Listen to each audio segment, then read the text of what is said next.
My name is Shinina. I'm a technical engineer by profession, by training, but I practiced that for a few years, then I stopped, and now I'm into food. I'm a foodie by birth, I can say, and therefore I add value to food. Before you delve into any business, you must decide where your strength, your energy, and your power is going to come from. Decide that before. Whichever route you decide, follow it with your everything. Now, about when you decide to put a business and you decide that this is where the business is going to be, all location matters. Location matters. Because one of the things that I realized is that the reason why my butchery did not work beyond the contract that I had, the reason why the clothes did not work after a while is the location.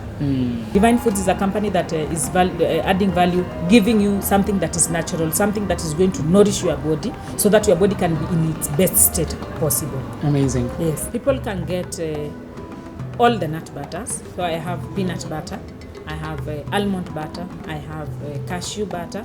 You can get pistachio and hazelnut, but that is on order because those are nuts that are not very well known. I have not tried doing walnut, but I think I want to try. That is something that I'd like to try. And then you can get honey. Yeah, let's talk about that as well. I have two types of honey. The normal sweet honey, and then I have another called stingless bee honey. So yes, you could get the normal honey. It's raw, very well harvested and packaged. And then I have the stingless bee honey. Yes. You are in the food business. You've been in it for 5 years. What has made you stick in it for 5 years, unlike the other businesses where it was like 2 years, 1 year and something? Why do you think you had this long stretch, at least in this particular business? What has led to that? Two things, I believe. One, that first I have a passion for business. That is why, despite having failed in many of them, I still am in business. When I was working, I used to sell some things to my co-workers. Not out of the need for money, because we were being paid pretty well.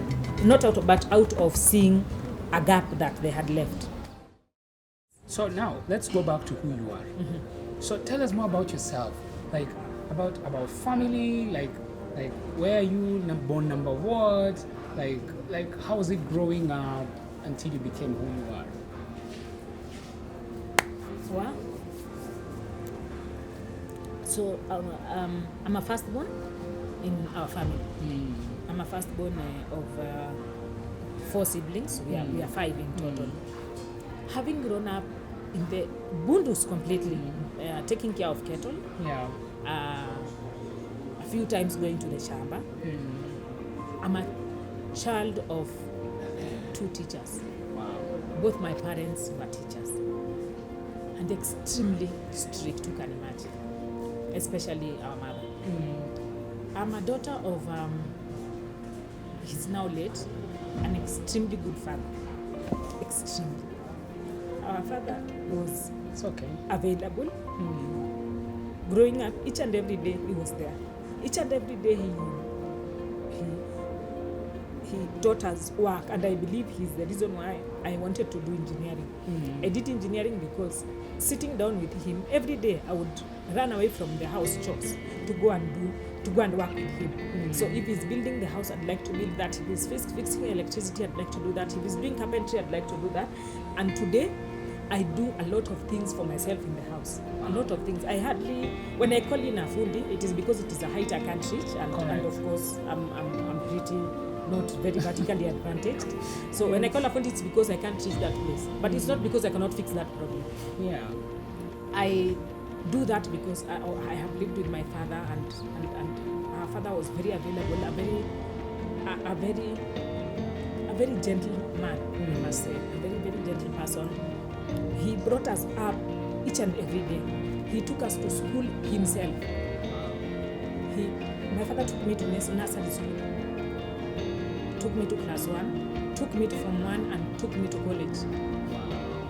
When he took me to college, he went, and after paying the school fees and everything, clearing with each and every department, he took me to the hostel, took me for shopping, helped me settle down. He left Mombasa after a week. So that by itself has also built my self-esteem. it has made me know that things might go wrong, but they'll go right. If only you hold on, the twists and valleys are going to straighten up. But what you need to do is believe things are going to be well. Are you proud of yourself? Mostly yes. Sometimes no. Because sometimes I think I can do better. I can do much better. You always feel that? Yes, I always feel no. I could do much more. The potential is too great for what I have done. Yes. Now, let's dive into divine. Tell us, what is divine? First of all, I love food, right? And I love processing food. However, the sustainer has been the same from the very beginning to now. Even during COVID, when everybody else was complaining that they are not selling, I was. I can say today for sure I was selling. I was selling very well. People were calling and they were asking for honey and they were asking for peanut butter and they were asking for this and that. I sold very well, maybe better during COVID. Yes. Now, what would be your advice to any food entrepreneur, anyone who wants to get into the food business? What would you tell them? To begin with, could they have passion for food? Don't come into food as a business, because when you come into food to look for money, you will get the money, but you will compromise on a lot of other things.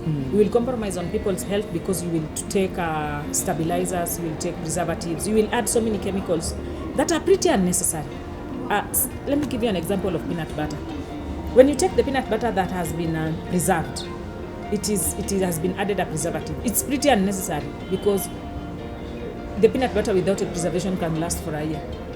Yes, the peanut butter with preservation could last for 2 years. Why do you want to produce something for 2 years?